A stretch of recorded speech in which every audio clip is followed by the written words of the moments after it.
बिस्मिल्लाहिर्रहमानिर्रहीम। अस्सलाम वालेकुम। आज जो पेपर हम आपका डिस्कस करेंगे वो है biology 9th class chapter number 1 introduction to biology. जो टॉपिक इसमें डिस्कस करेंगे वो इंट्रोडक्शन टू बायोलॉजी से लेके मुस्लिम साइंटिस्ट तक। आपके इस पेपर में टोटल क्वेश्चन 27 है, 10 MCQs हैं, 4 लॉन्ग क्वेश्चन हैं, 13 शॉर्ट क्वेश्चन हैं और टाइम आपको दिया गया है 120 मिनट्स। इसमें आपको पेपर कंप्लीट करना है और सबमिट करना है। Let's start then with the MCQs। पहला MCQ आपके पास है the art of gardening. Okay बेटा, MCQ जब भी आपने सॉल्व करना है सबसे पहले आपने ये देखना है कि इसमें इररेलेवेंट ऑप्शन कौन सा है, ताकि आपके लिए ऑप्शंस कम हो जाए और आपके लिए सिलेक्ट करना आसान हो जाए। तो इसमें जो आपका इररेलेवेंट ऑप्शन जिसका इससे कोई ताल्लुक नहीं है वो है एनिमल हस्बेंड्री। एनिमल हस्बेंड्री की डेफिनेशन देख लेते हैं कि ये इररेलेवेंट क्यों है। It is the branch of agriculture concern with the care and breeding of domestic animals. Professional courses in animal husbandry can be adopted after the higher education in biology। इसमें care and breeding of domestic animals की बात हो रही है, इसलिए ये option बिल्कुल भी रिलेट नहीं करता। गार्डनिंग का मतलब है कि प्लांट्स की बात हो रही है और एनिमल हस्बेंड्री में एनिमल्स की बात हो रही है, इसलिए ये ऑप्शन इरेलीवेंट है, इसको आप सेलेक्ट नहीं करेंगे।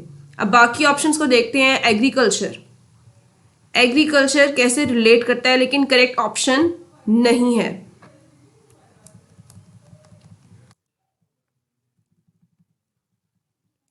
This professional deals with the food crops and animals which are the source of food।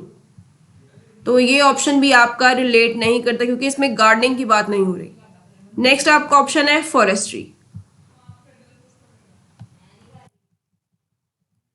In forestry, professionals look after natural forest and advises the government for planting and growing artificial forest।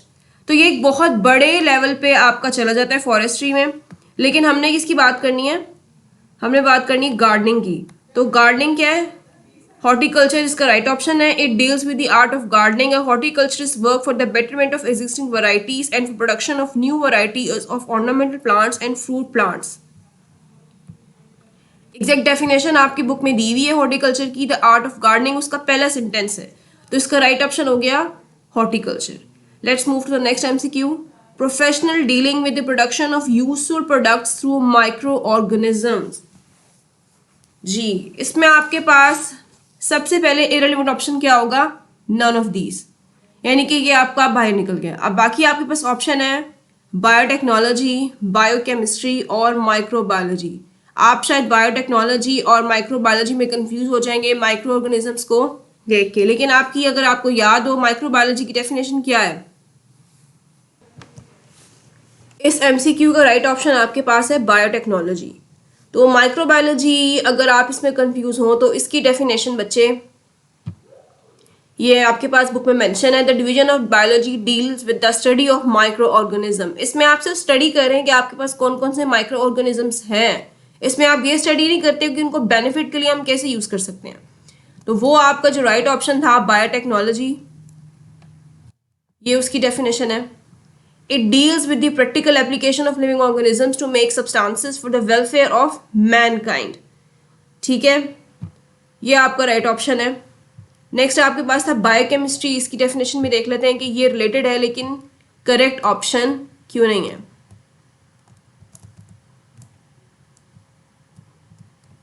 It deals with the study of chemistry of different compounds and processes occurring in living organisms। ये हमारी body के अंदर होने वाले processes और compounds को deal करता है, ना कि बाहर हम जो वेलफेयर के लिए काम कर रहे हैं माइक्रो ऑर्गेनिज्म यूज करने के लिए, उसको डील नहीं करता। तो ये ऑप्शन बी इररिलेवेंट है।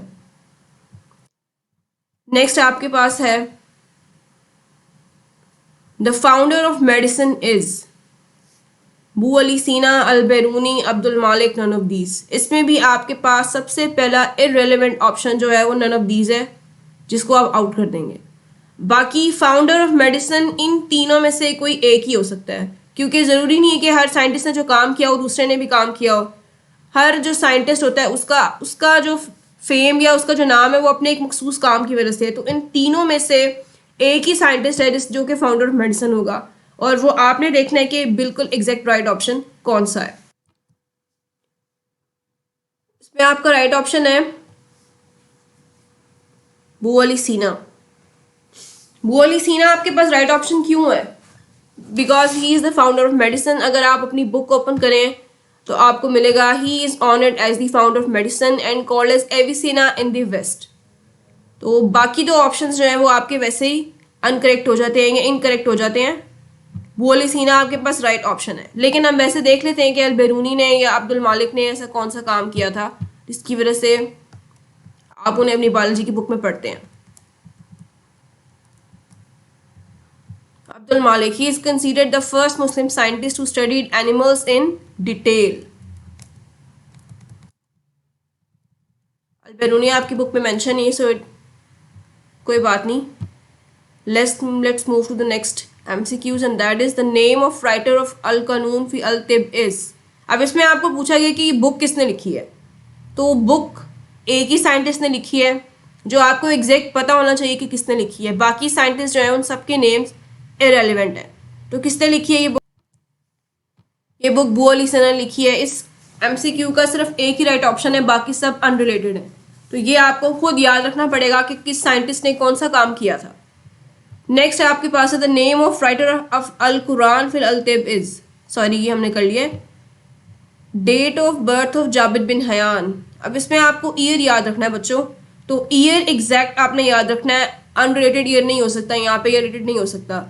तो हमारे पास जो राइट ऑप्शन है, राइट ऑप्शन आपके पास है 721 AD, ये आपका राइट ऑप्शन है। बाकी सारे आपके अनरिलेटेड ऑप्शंस हैं। 754 से आप कंफ्यूज हो सकते हैं, लेकिन आपको याद रखना पड़ेगा एग्जैक्ट ईयर कौन सा था जाबिर बिन हयान की पैदाइश का। नेक्स्ट आपके पास MCQ the famous book al abil is written by Jabir bin Hayyan, Abdul मालिक Asmai, both A and B या डार्विन। तो इसमें सबसे पहला ऑप्शन जो आपका आउट होता है वो है डार्विन। डार्विन का यहाँ पे कोई काम नहीं, बिकॉज यहाँ पे बात हो रही है मुस्लिम साइंटिस्ट की। बोथ ए एंड बी भी आपके पास सिर्फ आपको कंफ्यूज करने के लिए दिया गया है, लेकिन ये यहाँ पे अप्लाई नहीं होता क्योंकि जाबिर बिन हयान ने ये बुक नहीं लिखी हुई। इसका राइट ऑप्शन है अब्दुल मालिक अस्माई। नेक्स्ट आपके पास है द सूरह of Quran which verifies classification. सूरह बकरा, सूरह नूर, सूरह कुरैश, सूरह यासीन। इसमें से दो ऑप्शंस या ऐसे होंगे जो कि इररिलेवेंट होंगे, जिनका इससे कोई रिलेशन नहीं होगा। तो ये आपने देखना है कि वो कौन सा ऑप्शन है, उसको सबसे पहले आउट करेंगे और फिर हम देखेंगे हमारा करेक्ट आंसर कौन सा है।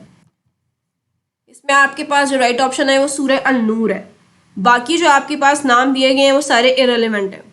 ये बुक आपकी बायोलॉजी की बुक में मेंशन है ये आयत, और इसके नीचे सूरत का जो सोर्स है वो भी मेंशन है, तो वहाँ से आपने इसको देखना है और याद करना है।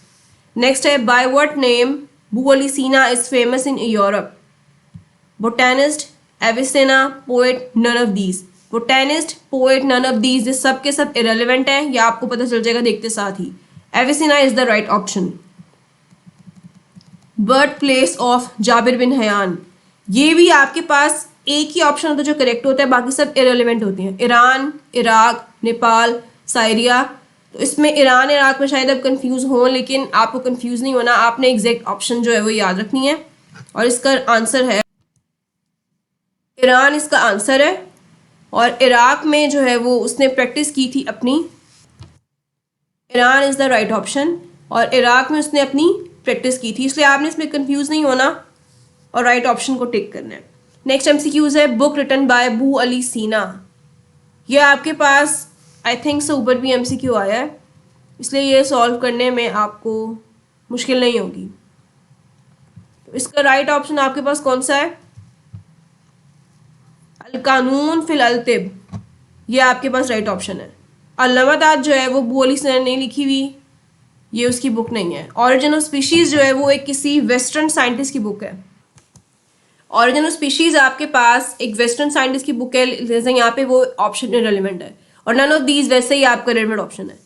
तो अब आप ई-बीप्स तालीम तरबियत और इम्तहानों की तैयारी का जदीद और अपनी किस्म का एक मुनफरिद निज़ाम है जो आपको घर बैठे ऑनलाइन तरीके से ना सिर्फ इम्तहानों की तैयारी खसूसी अंदाज में करवाता है, बल्कि ये भी बताता है कि आपकी अब तक की तैयारी का मायार क्या है, तैयारी में क्या क्या खामियां हैं, ये खामियां कौन सी किताब के कौन से हिस्से में हैं, कौन सी गलती आप बार बार दोहराते हैं और अब तक के दिए गए पर्चों में आप ये गलती कितनी बार दोहरा चुके हैं, और किस किस सवाल में आपने ये गलती दोहराई है, इस गलती को दूर कैसे किया जा सकता है। इसके अलावा पर्चे हल करने की तरकीब यानी प्रेजेंटेशन में क्या क्या गलतियां बार बार दोहराते हैं और अब तक के दिए गए पर्चों में वो गलतियां कितनी बार दोहरा चुके हैं और किस किस पर्चे में आपने ये गलती दोहराई है और इस गलती को दूर कैसे किया जा सकता है। आपकी लिखाई यानी हैंड राइटिंग का मायार क्या है और उसको कैसे बेहतर किया जा सकता है। ऑप्शन है। तो अब आपके सारे एमसीक्यूज हो गए हैं। अब चलते हैं शॉर्ट क्वेश्चंस की तरफ। पहला आपका शॉर्ट क्वेश्चन है, define biology and also right it's meaning and derivation. इसमें आपने बच्चे दो आपके नंबरों का ये 2 मार्क्स का आपका ये शॉर्ट क्वेश्चन है। सबसे पहले तो आपने इसकी डेफिनेशन लिखनी है, उसके बाद आपने बताना है कि बायोलॉजी का मीनिंग क्या है। मीनिंग से मतलब है कि जो डेरिवेशन आपका था बायोस और लोगोस जो था वो आपने यहाँ पे लिखना है और उनके मीनिंग्स लिखने हैं, तो आपको 2 मार्क्स मिल जाएंगे। तो हम देखते हैं कि आपकी बुक में कैसे मेंशन किया गया था। एक बात आपने हमेशा याद रखनी है बच्चों के, कभी भी डेफिनेशन खुद से नहीं बनानी। डेफिनेशन एग्जैक्टली आपकी बुक में जैसी दी गई है आपने वैसे ही कोट करनी होती है, लिहाजा डेफिनेशन खुद से बनाने मत बैठिएगा। और सबसे इम्पोर्टेंट बात, आप लोगों का पेपर प्रेजेंटेशन वो आपने हमेशा मेंटेन रखनी है, चाहे आप बोर्ड का पेपर दे रहे हैं चाहे आप ये क्लास का टेस्ट दे रहे हैं, जो सा भी टेस्ट दे रहे हैं आपने प्रेजेंटेशन मेंटेन करनी है, ठीक है। उसके मार्क्स होते हैं आपके पास। तो बायोलॉजी की डेफिनेशन एग्जैक्ट आपने लिखनी है, biology is the scientific study of life, ठीक है। उसके बाद आप लिखेंगे derived from 2 Greek words, bios meaning life and logos meaning thought of reasoning. ये आपके पास इस शॉर्ट क्वेश्चन का आंसर है। नेक्स्ट है जी आपके पास define molecular biology. Okay, molecular biology, इसमें आपके पास 2 मार्क्स का शॉर्ट क्वेश्चन है। आपने इसकी डेफिनेशन लिखनी है और नीचे एक एग्जाम्पल कोट करनी है, ठीक है। बायोलॉजी का पेपर हो और आपने यहाँ पे एग्जाम्पल ना दी हो तो आपका 1 नंबर वैसे ही कट जाता है। देखते हैं कि इसकी डेफिनेशन क्या है।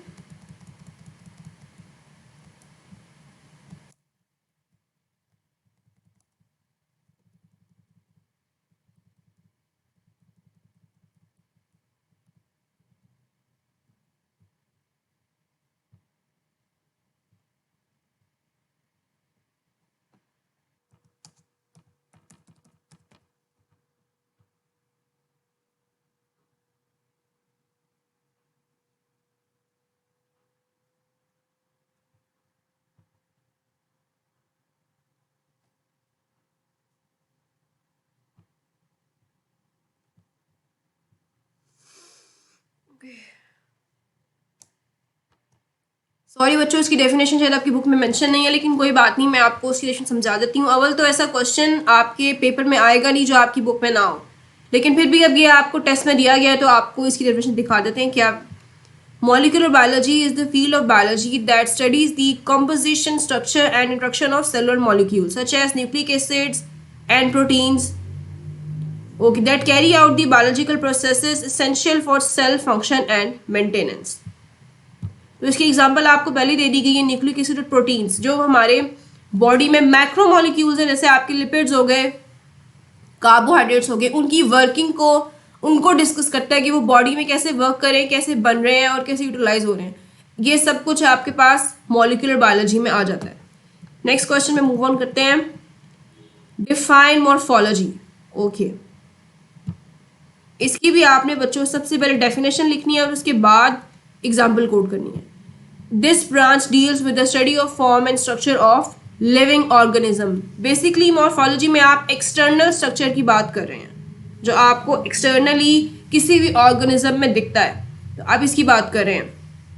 मॉर्फोलॉजी में आप एग्जाम्पल कोड कर सकते हैं, कोई भी एग्जाम्पल कोड कर सकते हैं। बज़ाहिर आपको क्या दिख रहा है, हेयर दिख रहे हैं, आपको आइज दिख रही हैं, आपको नोज दिख रही है, या आपके फेस या आपकी बॉडी का एक्सटर्नल स्ट्रक्चर है, उसका फॉर्म और स्ट्रक्चर आपको पता चल रहा है देखने से, तो यहाँ पे आप ये कोड कर सकते हैं। नेक्स्ट क्वेश्चन है आपका, what is cell biology. Cell biology की यहाँ पे डेफिनेशन कोड करेंगे आप और उसके साथ एग्जाम्पल कोड करेंगे। एग्जाम्पल के बगैर आपको बच्चे 1 ही नंबर मिलेगा सिर्फ। ये आपके पास डेफिनेशन सेल बायोलॉजी की आ गई। The study of the structures and functions of cells and cell organelles is called cell biology.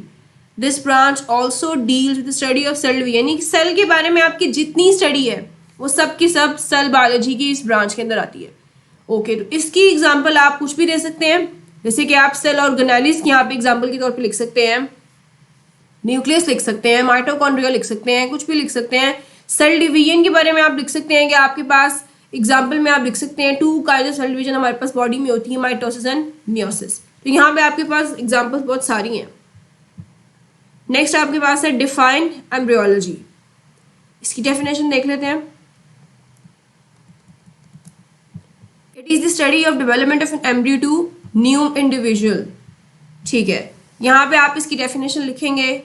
Example अगर आप इसकी नहीं भी कोट करेंगे तो कोई प्रॉब्लम नहीं, क्योंकि आपको डिटेल में एम्ब्रियोलॉजी पढ़ाया नहीं जाता, सिर्फ एक डेफिनेशन है बुक की हद तक, जो आगे शायद आप डिस्कस नहीं करेंगे। 10th क्लास में आपको चैप्टर आएगा जिसमें आप डिस्कस करेंगे, तो इसकी एग्जाम्पल अगर आप नहीं लिखेंगे इट्स ओके। नेक्स्ट आपके पास है what are parasites, give examples. इसमें आपने ये बताना है कि पैरासाइट्स क्या होते हैं। तो parasites are those organisms which cause infections and diseases. इसकी डेफिनेशन आपके पास बुक में दी गई है, ये पैरासिटोलॉजी में। The branch deals with the study of parasites. तो इसकी डेफिनेशन आप ये बनाएंगे कि parasite is that kind of organism or is that organism which causes infections and diseases in the body। और इसकी एग्जाम्पल आप दे सकते हैं, एग्जाम्पल में आप दे सकते हैं प्लाज्मोडियम, जो कि आप चैप्टर नंबर 2 में पढ़ेंगे, जो कि मलेरिया कॉज करता है। प्लाज्मोडियम इसकी एग्जाम्पल हो जाएगी। ठीक है, इजीली आपको बुक में अवेलेबल है। नेक्स्ट आपके पास है व्हाट आर फॉसिल्स। फॉसिल्स की डेफिनेशन देख लेते हैं।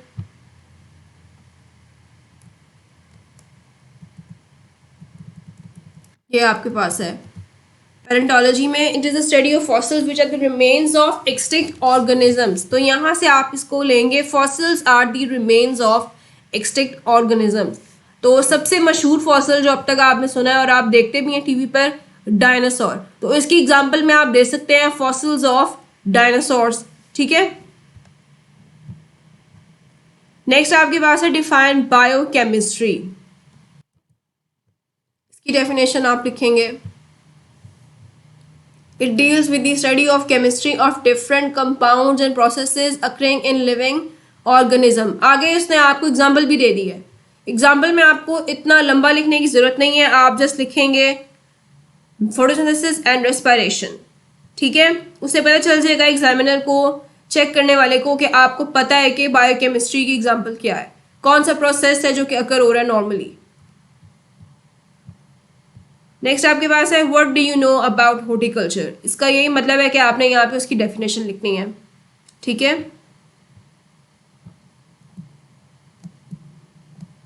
ये आपके पास आ गई definition. It deals with the art of gardening. और ये भी आपको मेंशन करना पड़ेगा, horticulture is work for the betterment of existing varieties and for the production of new varieties of ornamental plants and fruit plants. That's enough. ये आपने जो art of gardening है इसको ज़रा हाईलाइट करके लिखिएगा, और जो नेक्स्ट आपकी लाइन है उसको आप नीचे लिख दीजिएगा। इसमें एग्जाम्पल कोट करने की आपको ज़रूरत नहीं है, बिकॉज आपने इसमें बताना ही है कि हॉर्टिकल्चर में होता क्या है, तो उसमें आपको एग्जाम्पल भी मिल जाती है। नेक्स्ट क्वेश्चन आपका, name the books written by the following scientist, जावेद बिन हयान, अब्दुल मालिक अस्माई एंड बू अली सीना। तो इसमें बच्चों आपने सीधा सीधा उनकी बुक्स के नाम लिखने हैं और आपको 2 मार्क्स मिल जाएंगे। इसमें कोई एग्जाम्पल कोट करने की जरूरत नहीं है, कोई डेफिनेशन नहीं है, बस उनकी बुक्स के नाम आपने लिखने हैं। आपने साइंटिस्ट का नेम लिखना है, उसके आगे उसकी बुक का नाम लिखना है। नेक्स्ट क्वेश्चन है what is the difference between genetics and inheritance. ये डिफरेंस का क्वेश्चन आपके पास आ गया, तो इसमें आपको लाइन लगा के एक तरफ जेनेटिक्स एक तरफ इनहेरिटेंस, और 2 पॉइंट्स आपको उसके बताने पड़ेंगे। पहले पॉइंट में आप डेफिनेशन लिखेंगे और दूसरे पॉइंट में आप उसकी एग्जाम्पल लिखेंगे। तो देख लेते हैं हम वो भी। ठीक है, जेनेटिक्स आपके पास आ गया। The study of genes and their roles in inheritance is called genetics. ठीक हो गया।